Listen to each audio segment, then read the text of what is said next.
Hello, everybody, and welcome to Access Academy, which is brought to you by APH. We are glad that you are with us today for our installment of our webinar. It's about babies, self-determination, and movement. I love that we have this in the spotlight for you today.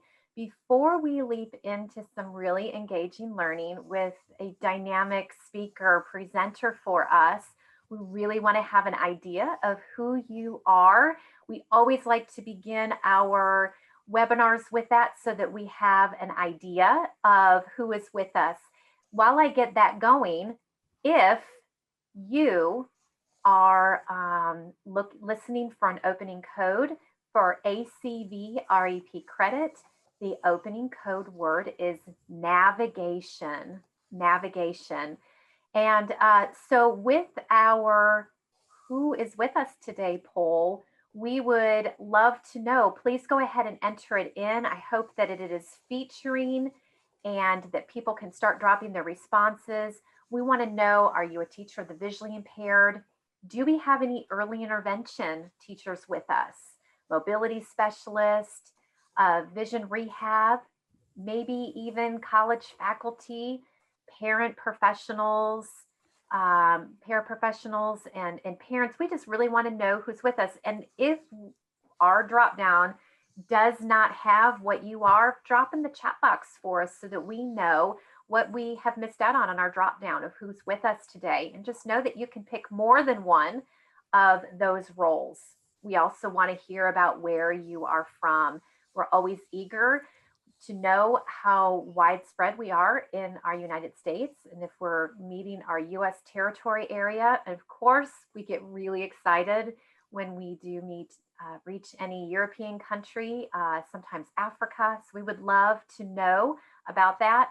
And lastly, always want to know how you're hearing about our information. How did you hear about this particular webinar? Was it through email? Maybe through social media? There's a buzz in the air with friends and colleagues. So would love to know how you heard about us. And we have about 53% that have reported in. And just for the sake of time, because I know that you have come for more exciting things, I want to share out our results just so that you can hear and see. And also our presenter, we have 53% with us today are orientation and mobility specialists. We have 22% early intervention teachers, 41% with teachers of the visually impaired. We love that. Love that we have 4 parents in the audience, and we also have paraprofessionals. Love seeing how everybody from this IEP team is able to gather together and have these learning opportunities.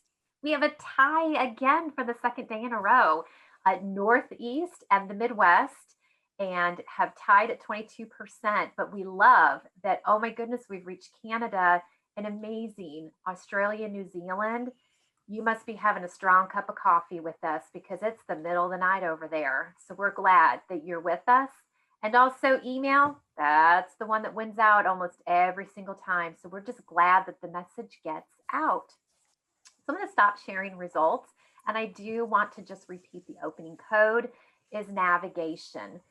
You might want to grab a piece of paper, something to write with, braille writer, computer, tablet, whatever. There's a lot of information we're going to give you today, not a PowerPoint to follow along or things. It's just really active learning on your part. So grab something that you can write with. And in the chat box, if you want to talk to us, we want to know what the questions are, but just make sure that you check in the checkbox in the chat box, that is, to all panelists and attendees so that everybody can see who's in the audience and what similar questions are going in. So Paul, without further ado, are you ready to introduce what we have going on today? Sure. Thank you, Amy. This is the first part of this Access Academy webinar. Why Wait? A Freedom First Approach to Fostering Self-Determination in Babies and Young Children with Blindness and Visual Impairment. We'll talk about part 1 and why that's important here in just a moment. But our time today, we're going to start with our introduction and our objectives. Again, this is part 1.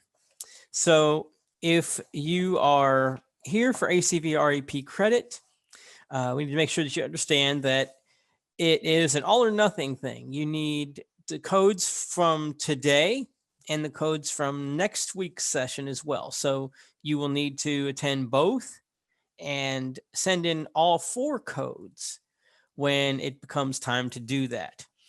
We do have closed captioning. The stream text link is in the chat box. So if you would like to follow along with that, feel free to do so. I want to mention this resource available from APH, Echolocation, and FlashSonar. It's a book that was put out a couple of years ago. Topics that were addressed in the guidebook include what is echolocation, how the brain develops and operates, optimizing learning conditions, how do I teach FlashSonar to myself and others. There's FlashSonar exercises. We'll talk about the importance of echolocation and future research. So quite a bit in that book. Our objectives. There are 2, and I want to let you know that mostly today we'll cover the first objective with a little of the second. Next time will be mostly the second objective with a little of the first. So participants are going to learn at least 3 perception-based principles that support activation of brain mechanisms, which foster self-determined freedom and achievement in young children and across the lifespan. So mostly today will be about that. We'll get a little bit into the second, which is participants are going to learn at least 3 concrete strategies for fostering development of the 4 major brain processes: perceiving, acting, thinking, and socializing. Let us now talk about our presenter, Daniel Kish, who is the president of Visioneers, an author, certified orientation and mobility specialist. We've got his Twitter here as well, at Daniel Kish, WAFTB on Twitter. World Access for the Blind is the big organization that Visioneers is a part of. So that is all information about Daniel. And let's not wait any longer. Let's go ahead and turn this over to Daniel to start presentation today.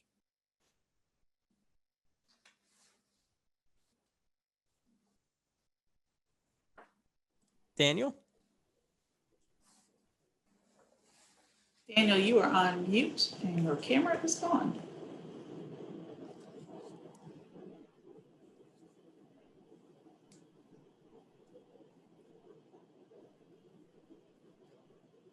We have camera, but no mic yet. Okay, for some reason, it happened not on my end. I heard it say audio muted, and I don't know why that happened because I wasn't touching the phone. But let me fix that. Okay. I take it everyone can hear me now? Yes, we can. Yes. Okay, good. Okay. Yeah, so it was a gremlin. It just had there must be a monkey or an elf or something that came over and switched off my audio. At times that might be just as well. So the first thing I'd like to just start by saying, well, first of all, is thanks for coming. I'm happy to do this, and I love working with babies and toddlers and young children. I love talking about working with babies and toddlers and young children. Some people might think, well, he's going to talk about babies, young children. What does that have to do with me? I work with older folks. Listen, I've worked with clients of all ages. My background is in lifespan developmental psychology. It is true that I've probably worked about 70% with young children as young as, well, almost newborn. Most of what I know about working with adults, I learned from children. And most of what I know about working with adults and working with young children, I learned from working with children who had additional difficulties, who had additional challenges, particularly neurological challenges. So So a lot of what we talk about, a lot of what I'll talk about as concerns young children really is, I believe, applicable across the lifespan. So I hope that you'll find things applicable. The second thing I'd like to just say is you were hit with a barrage of things to watch before the presentation. And if this were an actual audience, I would ask you to raise your hands to let me know how many of you actually watched most of that material. And then I would listen very carefully for the number of hands that went up. Please don't raise your hands because it won't matter. Most of you have probably seen videos. And so I've taken to not showing videos during these virtual presentations. They just take up a lot of time. And it's just too easy to just go online and watch videos. The videos I recommended were curated videos, and they will help give you some background and context for all the things that I'm going to talk about. If you haven't watched the videos, it's not the end of the world and no one's going to come up behind you and slap your hand over it. But I would encourage you to have a look at them because I think it will help to put things into context. So, and I think, I mean, the feedback that I get is that the videos go by quickly. They provide a really nice ooh-ah experience for everyone. And at the same time, I believe that they're informative and edifying, one would hope. The first part of the presentation, so day one of the presentation, will be more about principles and theory with some hands-on stuff. And the second part will be more about the hands-on actual strategies with a little bit of principles and theory mixed in. So without further ado, we'll start with perception-based principles that support activation of brain mechanisms which foster what I call self-determined freedom and achievement in young children and across the lifespan. So what do we mean by self-determined freedom and achievement? Well, you know, a lot of us use the term, or at least we're familiar with the term self-determination. I don't tend to use the term independence. I think the term independence is highly loaded. And quite frankly, I also think it's a bit misleading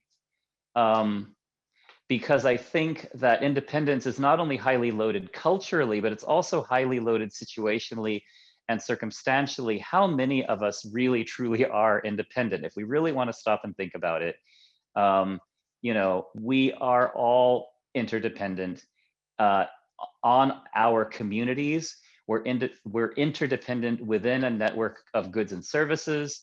And to say that one person is necessarily more dependent or more independent than another, I think raises more questions than answers. And so I really circumvent the whole idea of dependence and independence and move to self-determined freedom. And self-determination is a very different thing. It's really about making informed choice, taking responsibility for one's choices. And in so doing, we find our freedom, we share our freedom to achieve, to do, to accomplish what we wish, how we wish, when we wish, in a, well, presumably responsible and conscientious way. For me, freedom, the ideas of responsibility and conscientiousness are embedded in freedom, and they're embedded in self-determination. And so for any of us, self-determination necessarily involves or predisposes a degree of what we may call strategic interdependence. Okay, that to me is really the most realistic way, and also the most, it's a way to look at this that offers the most diversity of experience, the most diversity of circumstances, the most diversity of backgrounds and learner profiles.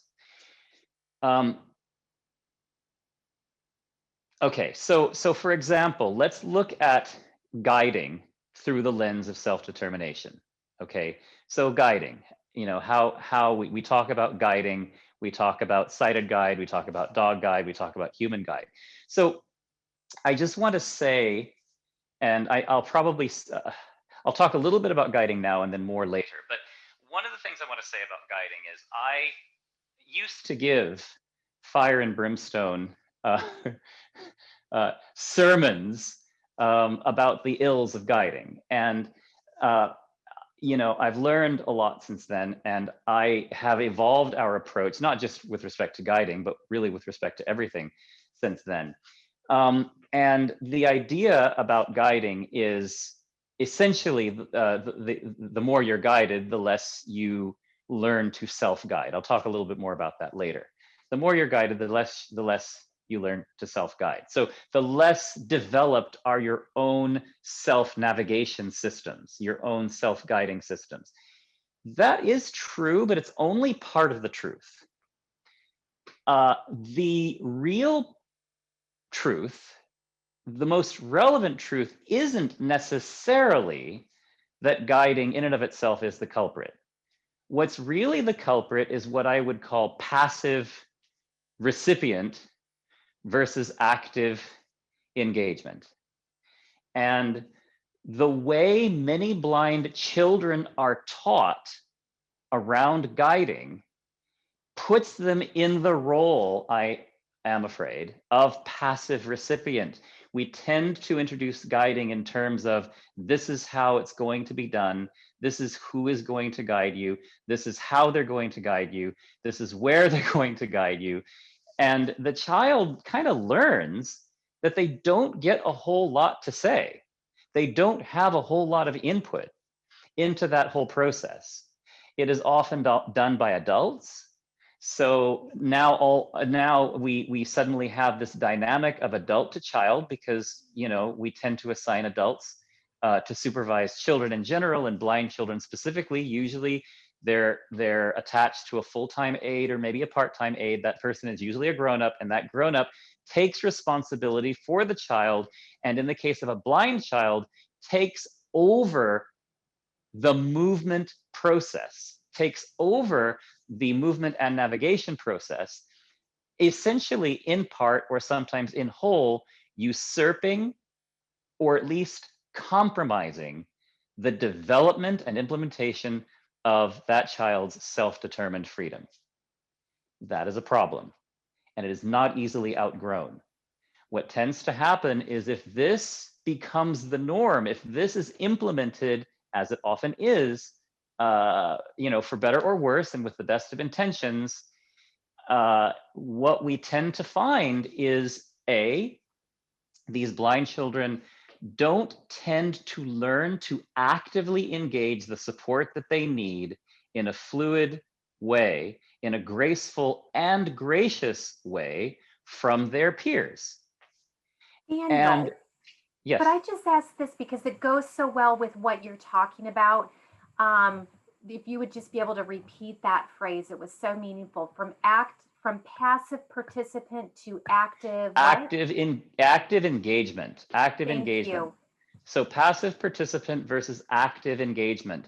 These kids tend to become a bit immobilized in a way, in terms of their thinking, because it's always just assumed that someone's going to be there and that someone's going to manage them. And I want to call it a kind of learned helplessness. It is a kind of learned helplessness, but the guiding process itself has nothing to do with helplessness. It really has to do with how actively engaged we are in the process. And that completely changes the whole dynamic. So when these children are kind of guided around by someone who has been assigned to them in a manner that has been predetermined for them, to places and through activities that have often been structured for them and not by them, where is the peer element?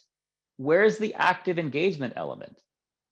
Well, eventually these kids are going to grow up, and they will no longer be supervised. And so by definition, they must then learn to actively engage in as far as is needed. Okay, so according to one's needs or desires, one's choosing, one's self-determination, they must then actively engage their peer group for support, and they don't know how.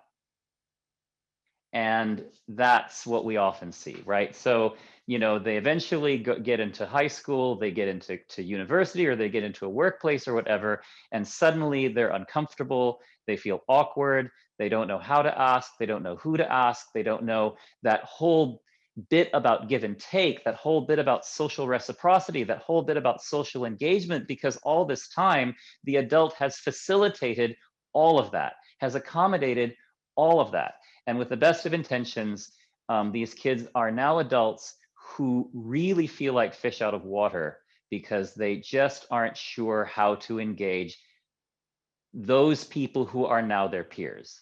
Okay, so that's just an example of self-determination with respect to engaging support, and where it gets broken, and where it often gets broken.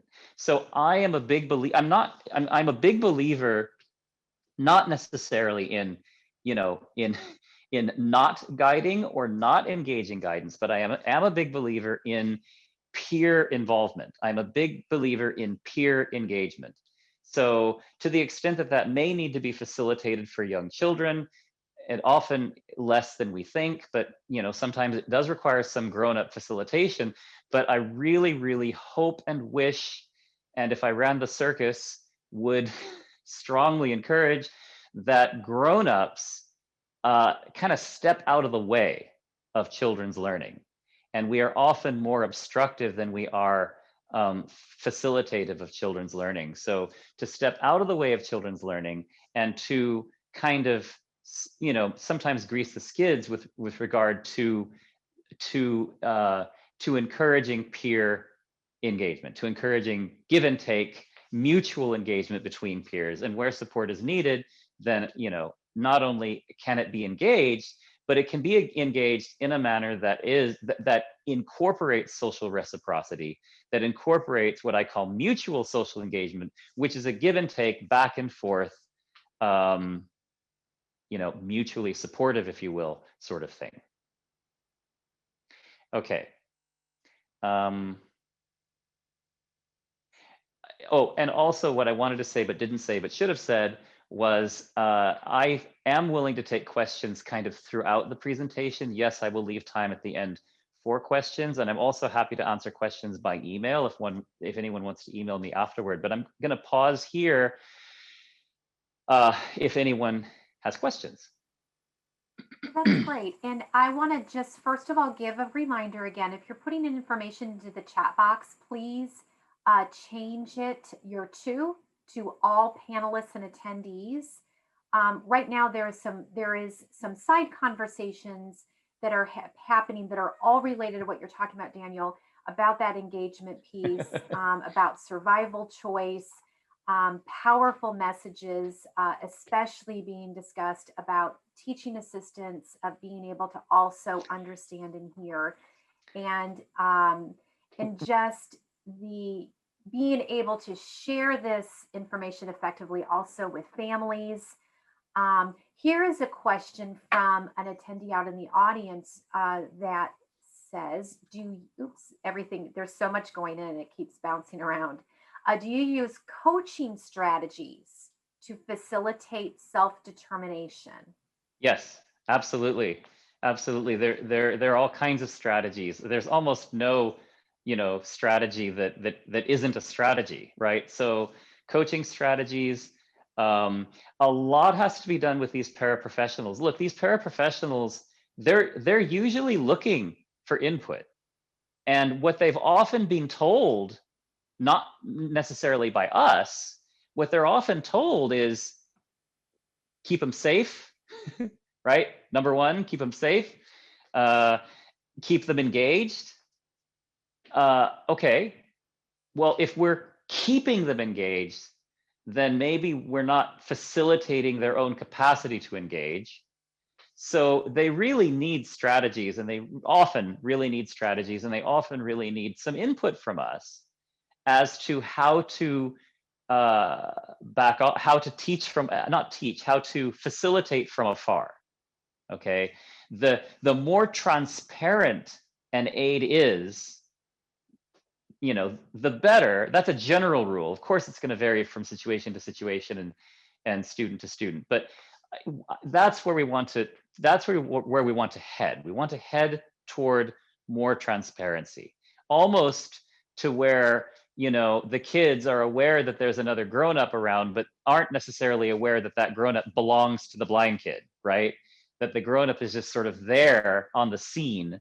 If the grown-up has really, really done an ideal sort of job or facilitated an ideal situation, they're on the scene, but they're kind of in the background, and the kids aren't strongly influenced by the presence of that grown-up. That's really, really where we want to head. Just a little bit of self-disclosure, in my day, there were not adult aides. I had no aide. I grew up, I've been blind since I was about a year old. I grew up, I went all through school, and there was no assigned aide. There was no official aide. I mean, there was the occasional person, peer, or grown-up that I may have engaged for support, but there was certainly no one assigned to that role. And that didn't start happening until, well, I'll date myself if I say when, but later. It didn't start happening till later. So and so I'm not saying we shouldn't have aides. I'm not saying we shouldn't have support workers.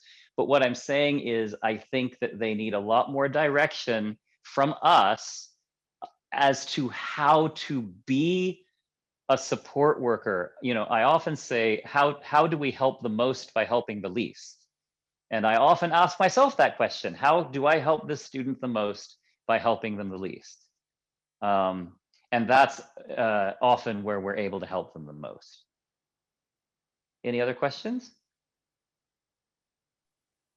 At this time, there aren't any other questions that are Okay. coming through, just confirmation and agreement to things that you are mentioning. Good. All right. So what do I mean by perceptually directed movement and navigation as it pertains to environmental interaction? And how does it impact development? Okay, perceptually directed interaction. So I draw a distinction between perceptual development or perceptually guided movement and skills development. So when I work with learners, my emphasis is on helping them to develop their perceptual capacities, their touch, their sense of touch, their sense of hearing, their sense of kinesthesis, proprioception. If they have residual vision, their sense of residual vision, their capacity to be aware and attentive. And if a child's perceptual awareness and capacity to direct their attention is strong, the skills often develop on their own. I am less concerned about the specific skills that are developed than I am concerned about the capacity within each student to develop those skills for themselves. That may sound a bit heretical because we're taught, in fact, we have manuals and we are taught how to teach. We're taught what skills to teach. We're taught how to teach those skills. We're taught what those skills should look like. We're taught, the arc width of a cane and the hand position and the arm position. We're taught, how to square off and to help students learn time distance. And we're taught how to trail and the position of the hand. And it goes on and on and on and on. And anyone who reads my textbook will see that it's much more about principles and less about skills. Yes, there are specific exercises and you'll certainly get plenty of those. But they're all within a soup, a sauce of perceptual foundations. What is the student aware of? How do they maximize their awareness, and how do they direct their attention? Okay, so that's so I tend not to be real heavy-handed on the specifics of how a student is using their cane necessarily, except obviously, are they using it in a responsible manner, a respectful manner, and are they keeping themselves safe? I'm more concerned that they do use it, and I'm more concerned that it is functional to their situation. Okay, so for example, we'll take a look at cane dynamics and use through a perceptual lens, through a perceptual framework. Yeah, so to that end, you may have been wondering about the coat hanger. So we have here 2 canes. Actually, you know what? Let me put these here. Let me start out by doing this demonstration. Now, normally I show the Vitruvian Man at this point in time. I'm going to spare you the Vitruvian Man. Some of you've seen my picture of the Vitruvian Man. It's basically a naked guy spread-eagled with numbers all around him.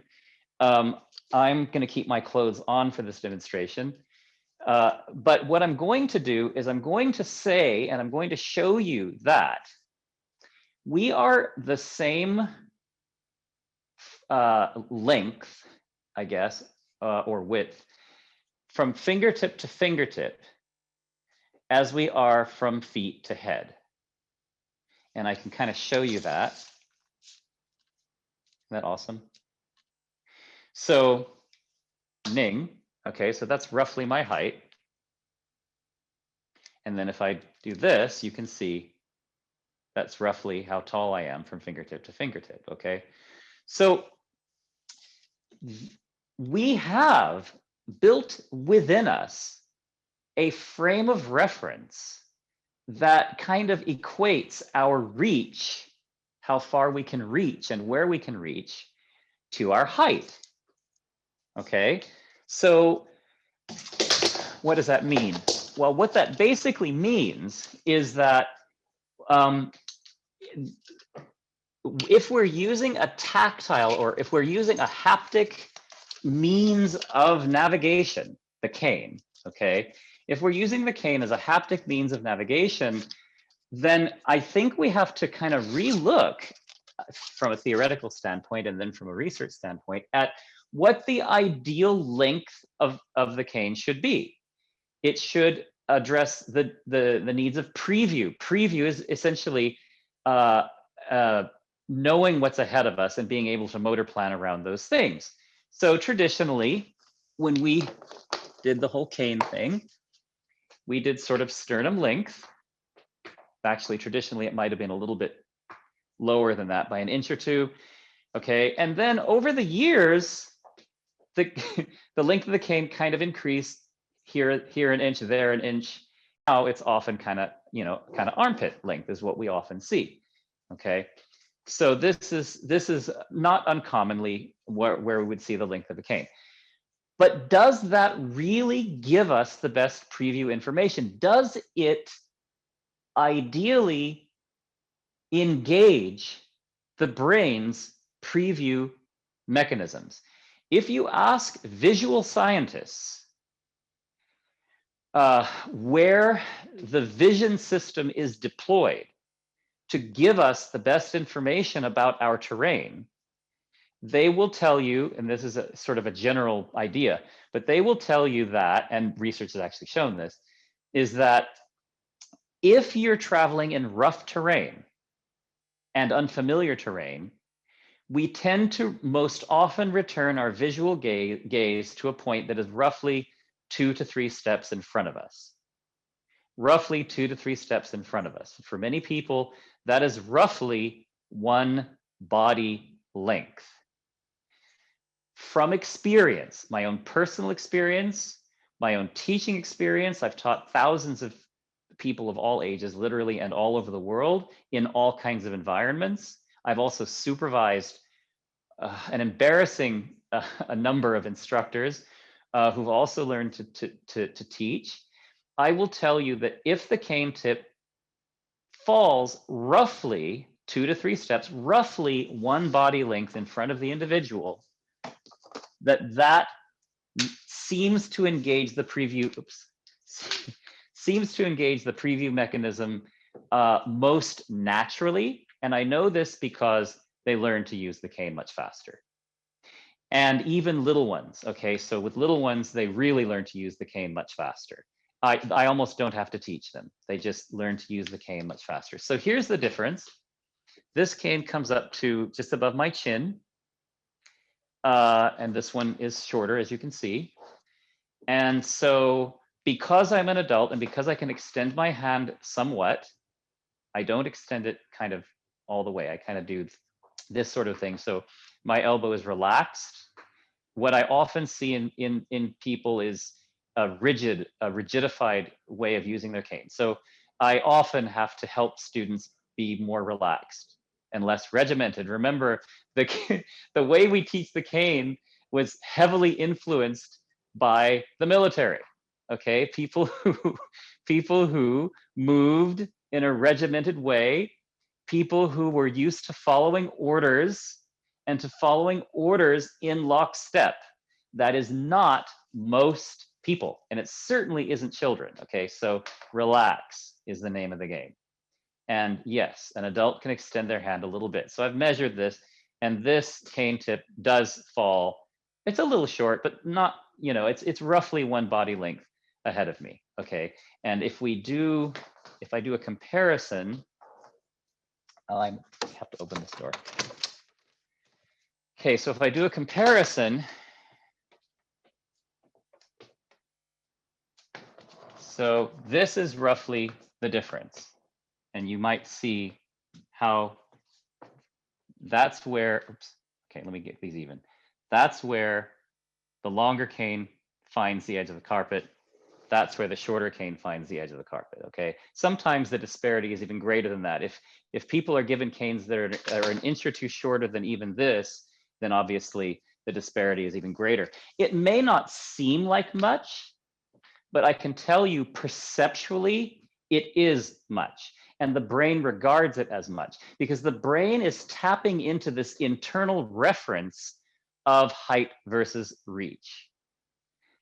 This comes from a science called parapersonal space. Parapersonal space is essentially the science of body scheme, body schema, body awareness. It essentially is a science that tells us that our sense of body space incorporates the tools of our hobby and interest. And I say hobby and interest because it often is things like, what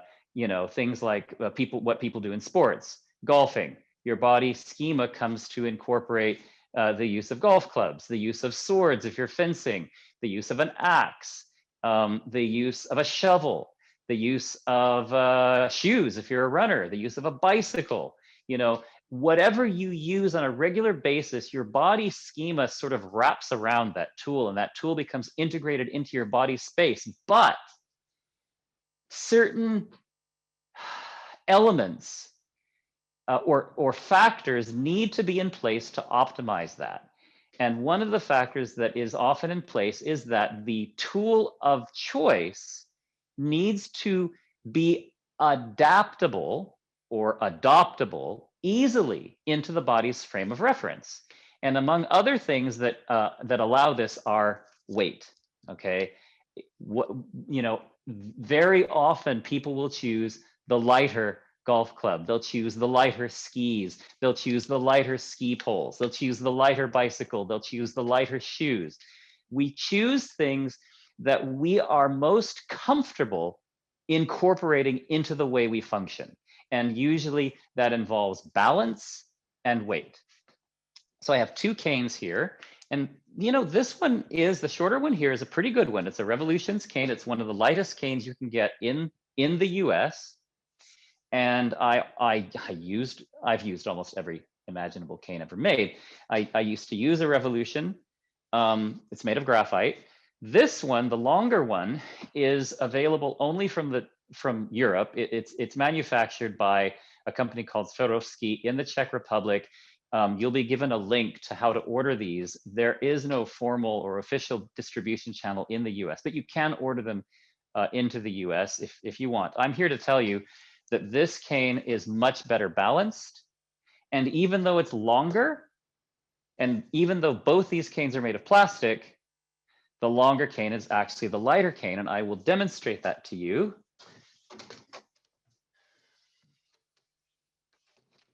By using a very technical, high-tech tool. I call it Zikot-Anger.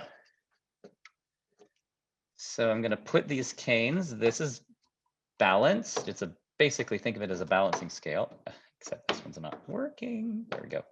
Okay, and voila.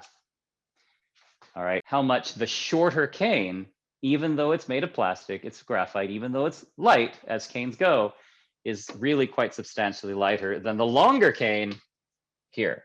Imagine how much heavier it would be if these two canes were the same length, right? So even though this cane is shorter, this one is significantly lighter. And I'm here to tell you that the Swarovski canes are almost universally the best accepted by like 99% of our students of almost any age, even little ones. And you can get, they'll make a cane of any length for you. So if you have a 2-year-old or a 3-year-old or whatever, you know, they will, I'll get into canes for younger kids in part 2 of this, but they often prefer the Swarovski cane, okay? And I think it has to do with the way it's balanced, and I think it has to do with how easily a child, a very young child, can extend it from their body. I want to talk a little bit about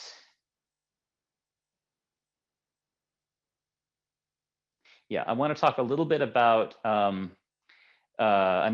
also as far as perception goes, a look at the roles of touch and hearing in directing environmental interaction. Okay, so I'm just reading my own notes here. Sorry. Okay, so this is normally where I go into question and answer. I go into a discussion. So I'm going to put this out there for you to think about. The profession of orientation and mobility was designed essentially by sighted people for blind people, okay? And it was a long time before blind people took a major leadership role in the direction of this profession.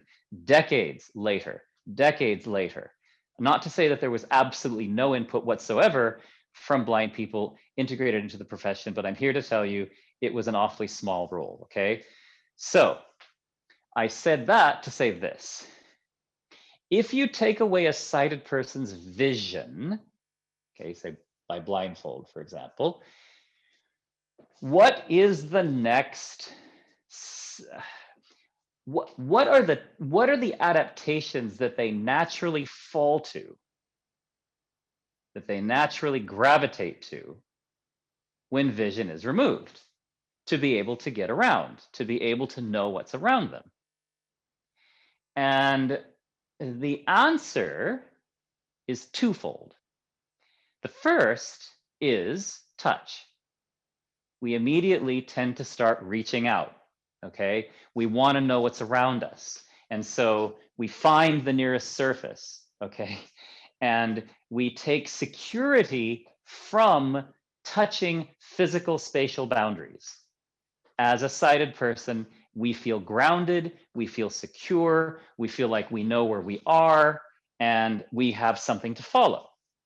What we want is the same level of concreteness, the same level of palpability, the same level of tangibility that we had with vision. It's fair. It's perfectly adaptable. It makes sense. I'm not even here to dispute it. I am here, however, to tell you that it it occludes a massive part of the story. So you translate that to, okay, I'm a sighted person. I got a blindfold on. I don't know what's around me. I don't know where I am. Now I have a surface. Well, I feel more comfortable. I can orient. I can navigate. I can move. I know where I'm going. So that must be a great thing to teach blind people who've lost their vision. Methods of following spatial boundaries, trailing, shorelining, and the like, squaring off and such. All of those, I mean, there's a time and place for all of those, okay? But when kids go through my workshop or adults go through my workshops, I remove dependency, I remove reliance on those things. Please, we're not going to trail, we're not going to shoreline, we're not going to touch our spatial boundaries. We are instead going to learn to hear them. We're going to develop our sense of hearing to a level of specificity, concreteness, that allows us to use hearing for those same purposes. And we can use hearing for those same purposes, and now we have more direct awareness and contact with extended space.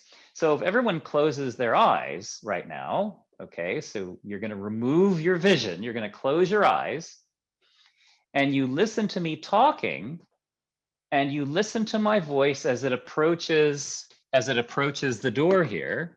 So actually, let me remove these canes. Keep your eyes closed, please. I'm just going to take this away.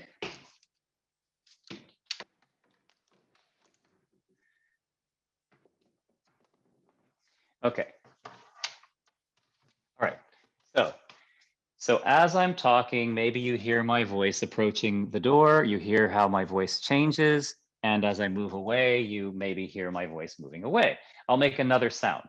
I'll make a shh sound, and you'll hear that even clearer. So keep your eyes closed and just listen.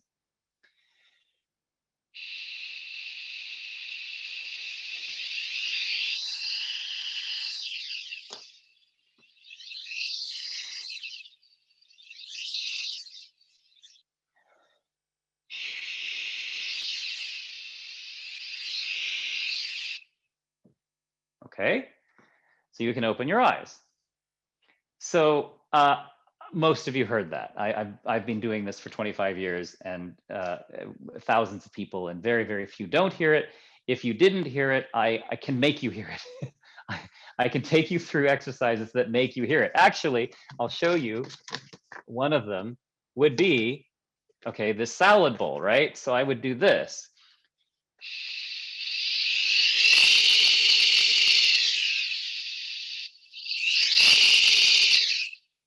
Now I know you all heard that.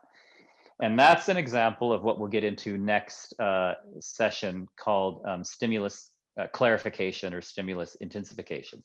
But that is palpable to you. You heard it. You all heard it. Okay.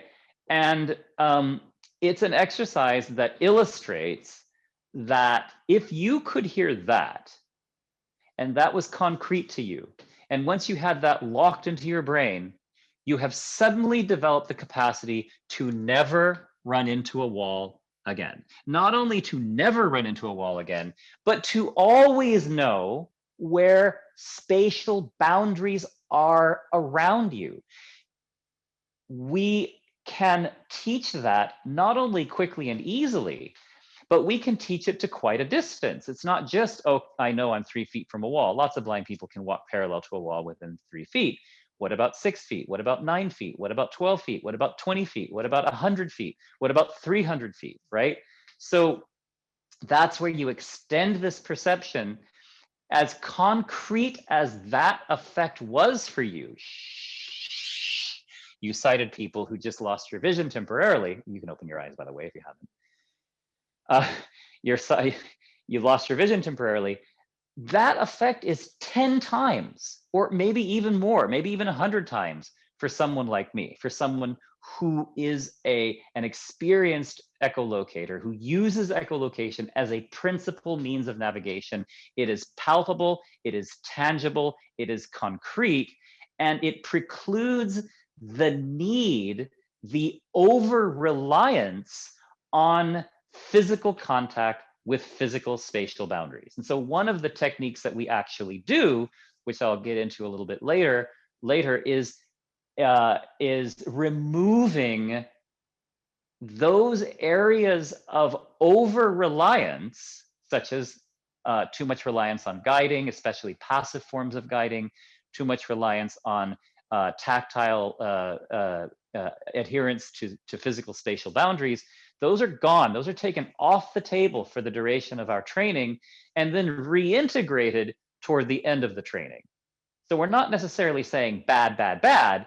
We're saying this is part of the instructional process. And we're redeploying, activating areas of the brain to allow for tangible, concrete, palpable awareness in other sensory areas. And again, I'll get more into that later on in this session and next session. Are there any other questions so far? Sure, thank you. This circles back to the discussion about canes. So I want to share a statement, and then there's two questions. So one of the audience participant had mentioned was that 20 years ago, this person was involved with a state's task force to develop certification tests for O&M specialists. One of the questions was true or false. The appropriate length for a cane is from a person's sternum to the floor. I asked them how they can make that kind of a blanket statement. They insisted it was true, and I lost the debate. So that was a comment that had been put in, and then encouragement to that person for, thank you for, thank to that person for trying to advocate. Two questions though for you. The first question is about the length. What about length of cane is based on reaction time? I have many clients who have short-term memory loss, and by the time they locate an object with their cane, they forget it exists. So they end up bumping into it. Is there anything you can share about that?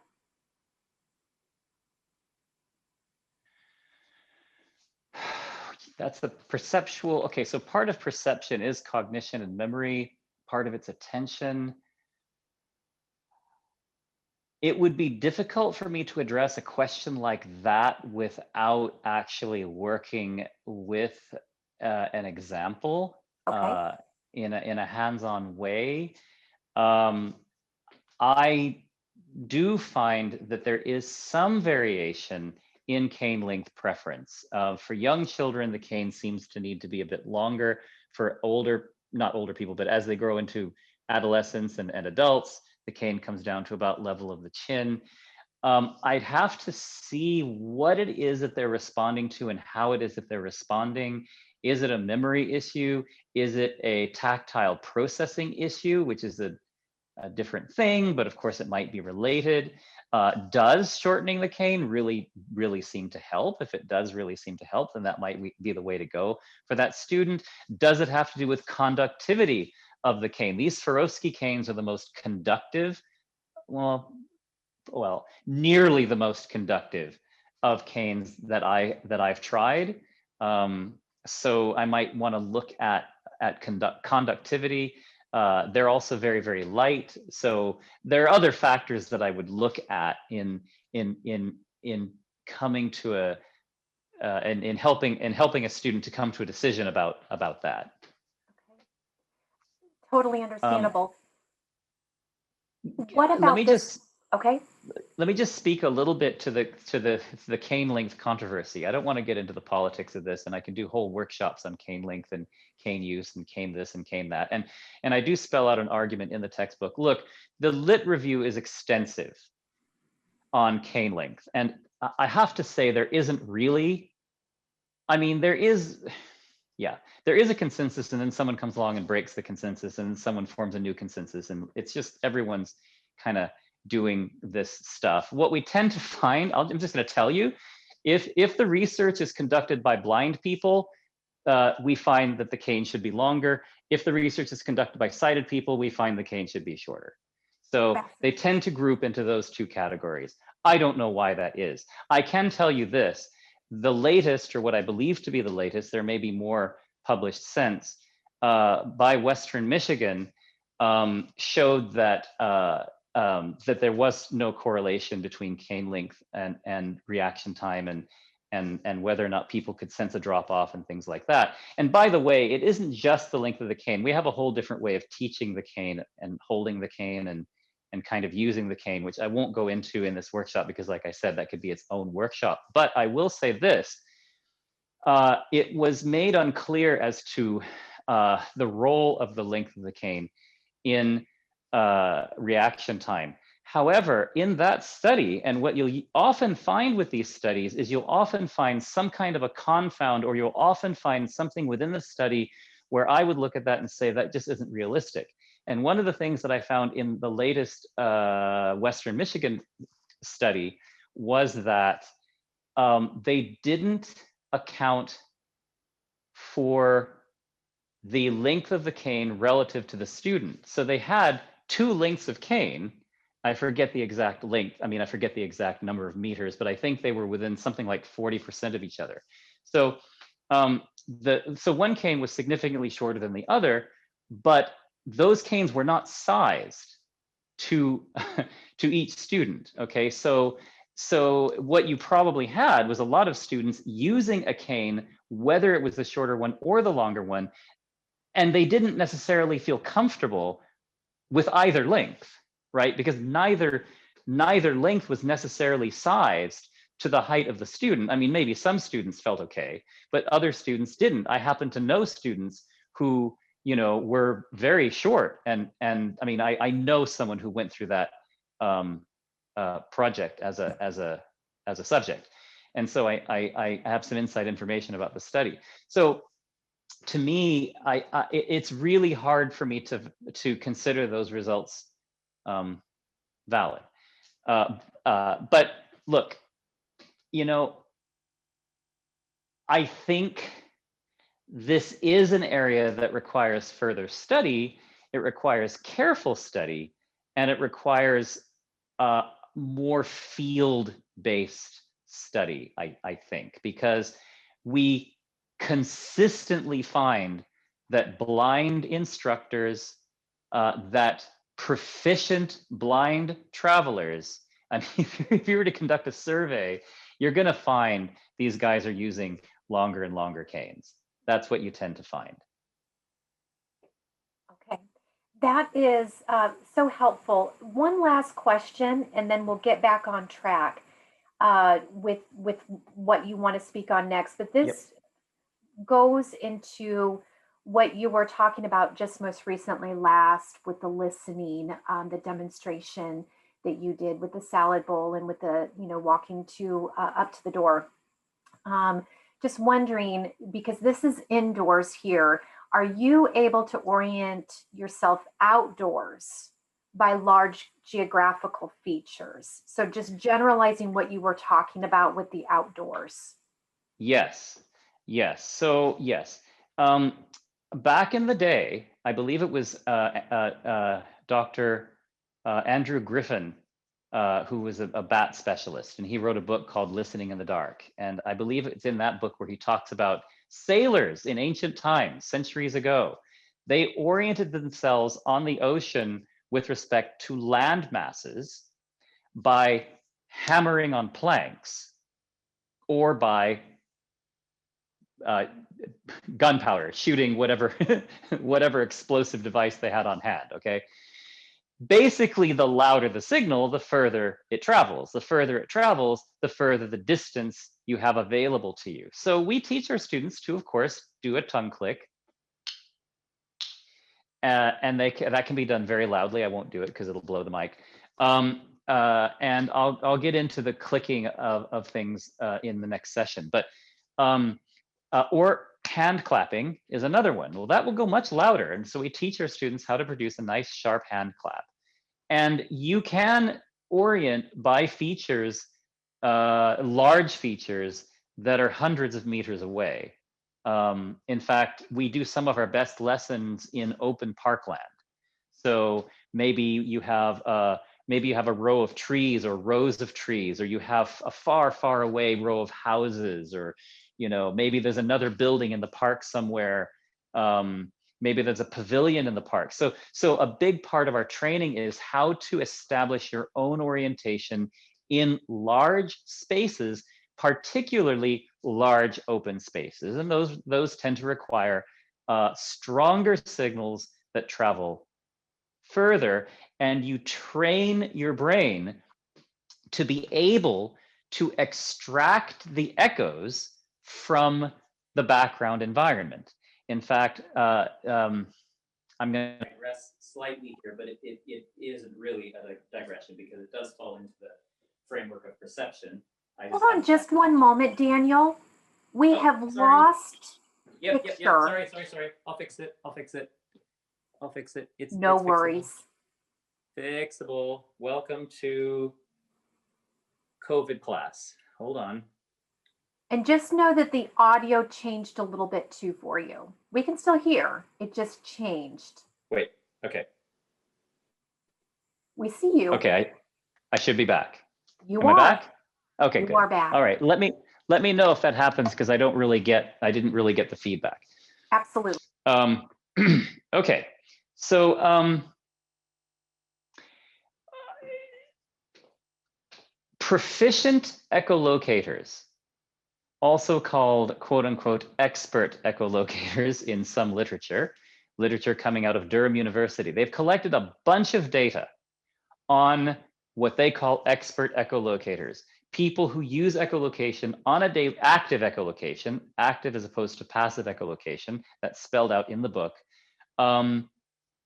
Active echolocation, who use it daily, regularly, and as a principal means of getting around. What they are finding is they are much more able to extract desired, I'll call them sounds, desired auditory stimuli or sounds from a background of noise. They are 10 times plus more able to extract desired auditory stimuli from a background of noise, okay? Well, that's not really surprising in a way, because echolocation requires you to be able to do that. Echoes are almost by definition and almost always the quietest sounds in an environment. So even if it's a quiet environment, the echoes are going to be quiet. If you're in a louder environment, such as one with traffic or whatever, then echoes are really going to be much quieter than the rest of the environment. And yet proficient echolocators are able to travel through and around those environments just fine.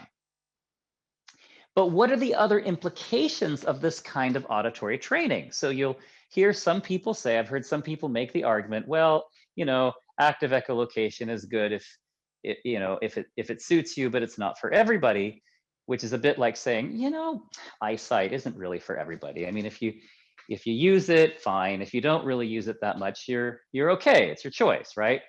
Well, yeah, the answer to that question is yes, but really, is it really?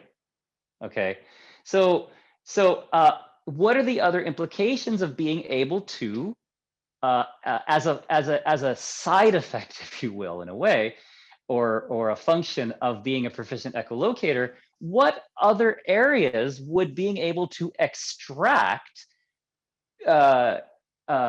desired auditory stimuli from a background of noise, what other applications would that be effective? The answer is all kinds. Street crossings, being able to hear more easily, being able to distinguish traffic, being able to distinguish a car turning out of a bunch of other cars or turning into a bunch of other cars. Quiet cars. Okay, I'm not here to make the argument that quiet cars aren't a concern, but I am here to tell you that proficient echolocators tend not to complain very much about it, because we tend to be able to hear them. It's that simple, okay? Being able to navigate in shared spaces. These are becoming more and more of a concern, particularly in the UK, where we're just opening up these spaces. For those of you who don't know what a shared space is, it's a space that's shared equally by pedestrians and traffic alike. I kind of like them. It's just me. I kind of like them. They're nice and open. It's all, you know, I'm okay, you're okay. It's pretty cool stuff. It feels like a festival in a way. But a lot of blind folks hate them because they, you know, have a hard time hearing traffic and hearing cars and knowing where people are and where traffic is. And I'm not saying it's not a problem. I'm not saying to dismiss those people. But what I am saying is it's a question we need to raise to ourselves as a profession. This isn't just a political idea of, you know, whether or not to click or whether or not we consider clicking to be socially acceptable or not. That's just beyond the point here. The point really is very simply, how do we help our students, A, optimize their perceptual capacity, optimize their capacity to be more and more aware and more attentive of their environment and of their surroundings, and thereby B, helping them to increase their own capacity for self-determined freedom of achievement.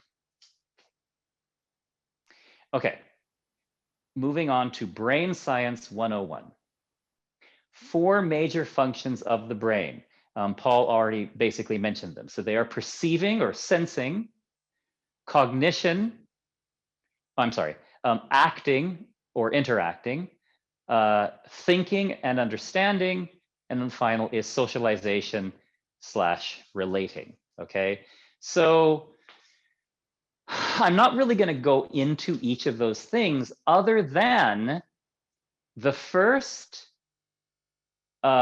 principle of development and neuroplasticity is, I'm going to go out of order here. It's use it or lose it. Okay, it's basically use it or lose it. So brain mechanisms grow with use and atrophy with non-use. And for this, we use a paradigm of stroke and traumatic brain injury recovery. Very simply speaking, I'm gonna simplify this, okay, just to kind of make the point. But if you've had a stroke and you've lost the use, let's say, of your right arm, we have found, trust me, we've found that there are 2 things you can do to dramatically increase or decrease, I should say, the time that it takes to regain most function of that arm. Obviously, the earlier you get to it, the easier it is. And one is constraint-induced movement therapy. Well, actually, one is intensive therapy. So you put the arm through bunches of therapy, all right? You do all kinds of things to get that arm to be aware of itself, to get it flexible and to get it ready to move. Because if we don't re-engage that arm soon, your brain actually learns to not use that arm. It's actually called learned non-use. And the more your brain learns to non-use that arm, the harder it is to get the brain to remember that it has an arm and that it can be used. So the longer we take to get blind folks to redeploy their own navigational systems, the harder it is. It's not impossible. I say the earlier the easier, but it's never too late. So intensive therapy, intensive instruction to the arm. But the other thing that is absolutely the accelerator to the learning process is constraining the use of the operative limb. Because what do we do if we have a non-operative limb? We move all of our usage to the operative limb. And then we just let the inoperative limb continue to not operate as the brain's capacity to even recognize it has that limb atrophies. So earlier when I said, if we remove a sighted person's vision, they automatically go to touch. I mentioned that there were 2 things they automatically go to. I forgot to mention the second. The second is surrogate vision. They tend to glom on to sighted people, okay? They tend to want visual input from sighted people. Again, that is not maladaptive. In fact, it's very adaptive. And the more we are able to actively engage that process, the less debilitating it is, or I should say, the more empowering it is. Except that in terms of self-determined freedom of movement, I would make the argument that it should be balanced by one's own capacities to be aware of one's own space. Okay, so if we are always guided around and we never are self-navigating and we never are self-guiding, it's really very hard to maintain those structures in the brain responsible for self-navigation and for self-navigated movement. Okay, so that's essentially why we think of the supports that we often sort of gravitate to as sort of the operative limb in blindness. Okay, gravitation to a sighted guide or gravitation to physical surfaces, right? And so the other aspects of the brain that might allow us to move comfortably and freely through free space are not being developed. So if you remove the guide and you remove attachment to physical surfaces, now you have the space for other skills to grow in, and you have the need for other skills to grow in. And that leads me to my second principle, which is need drives learning. It's basically the capacity is gained more quickly and more deeply when it is needed. Okay, you're not going to learn self-guided mobility from someone's arm or someone's hand. You're just not. You're not going to learn how to move through open space freely and comfortably from a wall. You're just not. It's just not going to happen. And you're not going to learn self-familiarization to unfamiliar spaces if you're always in familiar spaces, if you're always following routes that have, incidentally, usually been predetermined for you. So that's basically where when we're learning, well, when we're teaching, I don't think of teaching as teaching. I think of it as facilitating learning. I think of myself as a learning facilitator. I don't think of myself as a teacher because I don't tend to come to a student with a specific agenda of what needs to be taught and how it needs to be taught. My agenda is effectively, how can a student teach themselves what they need to know? That's it's simplistically put, but that's essentially what it is. Okay, so a huge part of our teaching is creating situations of need that drive the learning process and that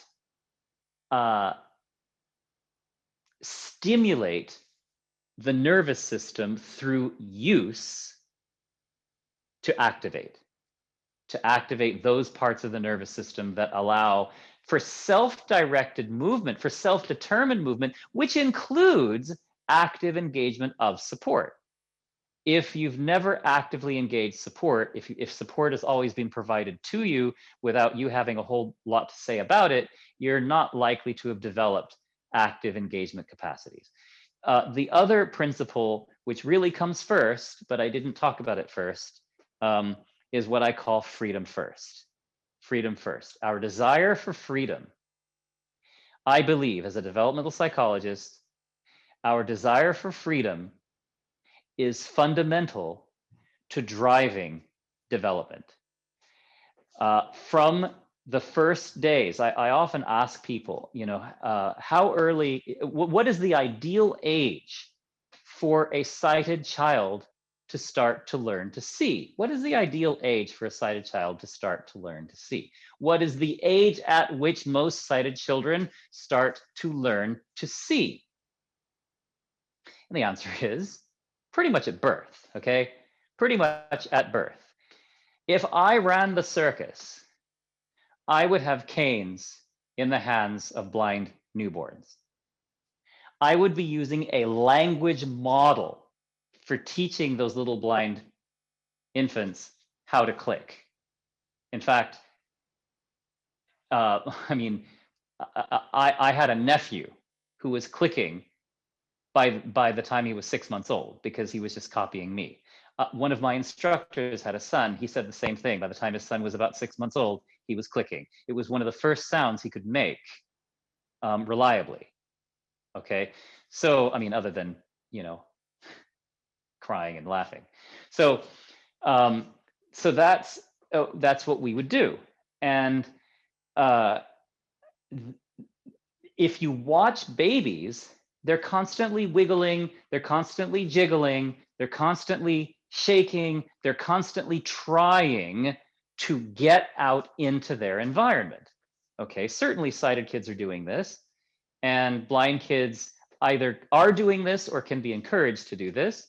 And it has to do with essentially, you know, the freedom monster wanting to get out, wanting to understand the environment, wanting to interact with the environment, wanting to manipulate the environment, okay, by one's own will. And so this idea that a blind child needs to be taught a certain set of somethings, or needs to reach a certain age, or some, I have to say, arbitrary set of circumstances needs to be met in order for them to be granted, you know, as if by earning it, freedom of movement, that may seem consistent with an educational model. It is completely antithetical to a developmental model. It does not make sense. So from a developmental perspective, freedom comes first. It isn't earned. We do not bestow it at some arbitrary time, having decided that this children has ticked off a certain number of boxes before they get to be free. Freedom comes first. And all of the perceptual tools needed for this self-determined freedom to happen need to be put in place. So for a sighted child, it's being able to see. Okay, well, you know, we don't really have to do that much for that to happen, but in a way we do a lot. What do? We systematically withdraw support for sighted children. That is essentially how they learn to see, how they learn to apply their vision to leverage their freedom of movement towards self-determined achievement. That's how sighted kids do it. We systematically withdraw our support from them, and they reach out ever more and more and more to be able to do things, to become more and more industrious, okay? And we don't tend to do that with blind kids. We don't systematically withdraw our support in the same way. We tend to continue to over-support them, and within the framework of instruction, we tend, some places more than others, we tend to place more emphasis than is, I would argue, developmentally tenable on, well, you know, what are the quote unquote foundational skills or foundational factors or foundational circumstances that we've decided need to be in place for this child to be free. No, freedom comes first. The cane comes first. The capacity to click comes first. The capacity to feel around productively and constructively comes first. That's the argument I would make. Oh, and the capacity to learn to take personal agency, personal control over engagement of support comes first. Okay, any questions? Sure. There are, and I think that we have 10 minutes left. Yeah. And I just want to reassure the audience that I'm collecting the questions and some of the statements that are coming through, and that whatever we don't get to today, I will be forwarding to you, Daniel, so that they Please. can be infused in what you're going to be talking about next. But Yes. in with what you just were talking about of what comes first, where you were talking about the clicking and canes, there are questions where people want to know more about your thoughts about toddler canes. Okay. I think, okay, so yeah, I presume they're talking about the toddler cane. Or well, okay, there are, yeah, you're okay. There are various things. There are various things that we use, pre-canes, toddler canes, different kinds of canes for little kids. I can't speak to those really. I have never found the use for any of them. I'm not saying they're bad. I'm not saying they're wrong. I can give you my perspective. My perspective is they're just going to have to relearn to use a cane anyway. And the cane is really just a stick. I can teach a monkey how to use one of those. So I've always been able to teach little kids how to use them. Now, you know, maybe they have their place in terms of maybe kids who have possibly orthopedic issues or some such. But what I tend to do is this. I was going to get more into, you know what? Let me table that. Let me table that for the next session. Because I can, yeah, I do address that. I do address that specifically. And I like the languaging. I like the languaging around the need. The toddler cane, and specifically, I've been asked that question many times. I've never actually ordered one. I've never really taken a good look at one. The languaging around it is good. I'm glad that kind of research is happening. I'm just saying that in applying the principles that we apply in the way that we apply them, we've never found the use for anything other than, you know, a straight cane or, you know, a stick, basically. And I'll get more into what that looks like next time. Very well. I think that the other comments that have also been made, I really do believe that they'll be generalized also and carried into the next presentation that you offer for us for part 2. Okay. And I'll make sure that you get those. Okay. Yeah. A lot of the questions will probably be, okay, that all sounds really good. So how does this apply to this? And how does it get specific to that? And what does it look like in this circumstance or that circumstance? Yes. I'm actually very surprised and pleasantly impressed at myself for actually covering the amount of material that I did in the time that we had. I'm usually, it's usually the other way around. What I do want to say though is a reminder, an encouragement to have a look at those videos, because those do put all of them if you can, because there are actual examples of me working with toddlers, me doing echolocation with infants and toddlers, me doing some cane training, some very, very rudimentary cane training with infants and toddlers, and also what that looks like when you start putting it all together. It helps to put everything that I'm saying here into context in a way that I can't really do. I mean, there's going to be lots of hands-on, mostly hands-on next session, but I think the videos will really, really help provide a context for that. Absolutely. And I think that I was just looking over and making sure that we are good. So we're down to 5 minutes. Are there things that you wanted to do particularly right now to wrap up? And before we do that, I just want to give just a reminder that if you are looking for ways to access those videos that Daniel is circling back to, in all of the emails about the confirmation and reminders for this excellence webinar series, those links are embedded in that email that has come. I'm not sure if it came in my name or if it came in Zoom, but just know that's where you can find it. If for any reason you're unable to locate it, I'm going to put my email in the chat box and you can feel free to email me. But I want to make sure that you have your ample time that you want to close things up for this session today, Daniel.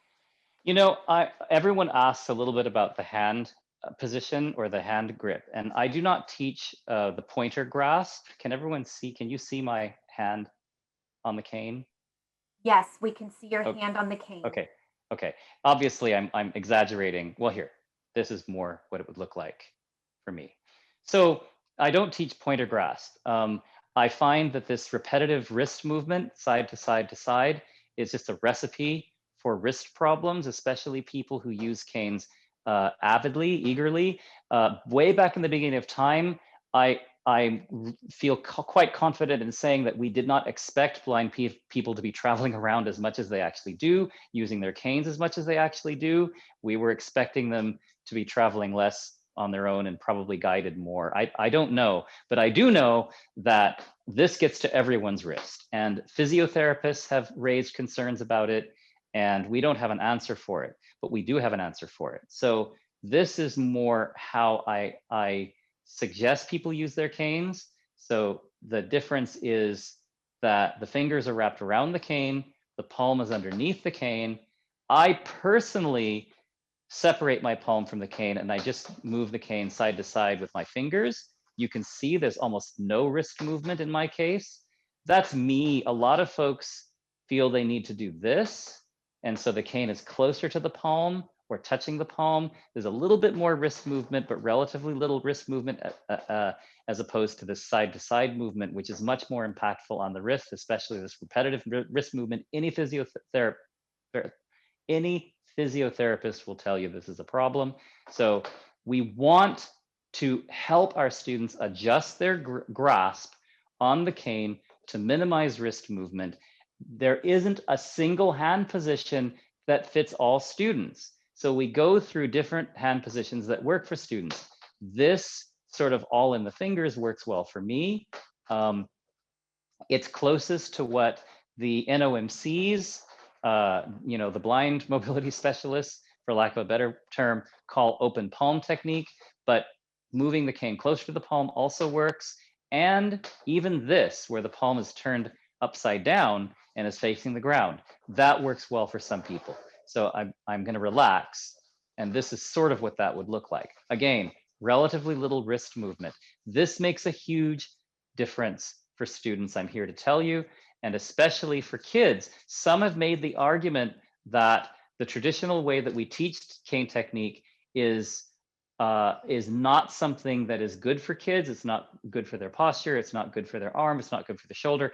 I've never seen any evidence to say that it isn't good for their posture. However, I will say, and I would agree, that the way we teach traditional cane technique is probably not conducive to children. And so we've completely readapted the way we teach the cane to everyone, which makes it more conducive for everyone, and especially young children.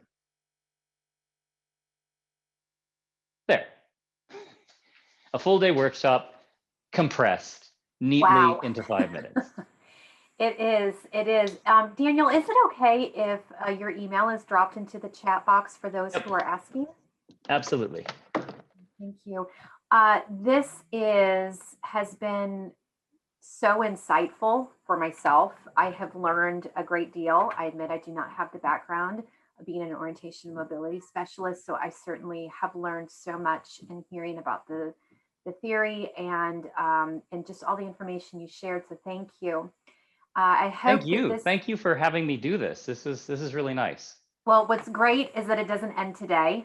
What's awesome is that a week from today, we head back in and we get to sit at your feet, in our minds and listen to what you have to say. And I hope that this is a great segue for everybody that you will return those questions that were unanswered. We'll close up all of those. We'll shore up all of those. Excellent. I have those questions for everyone. Good. Really, really good. Everyone have a great rest of your day. I know some people who've tuned in here, it's toward the end of your day. Have a good evening. And thanks for having me, and thanks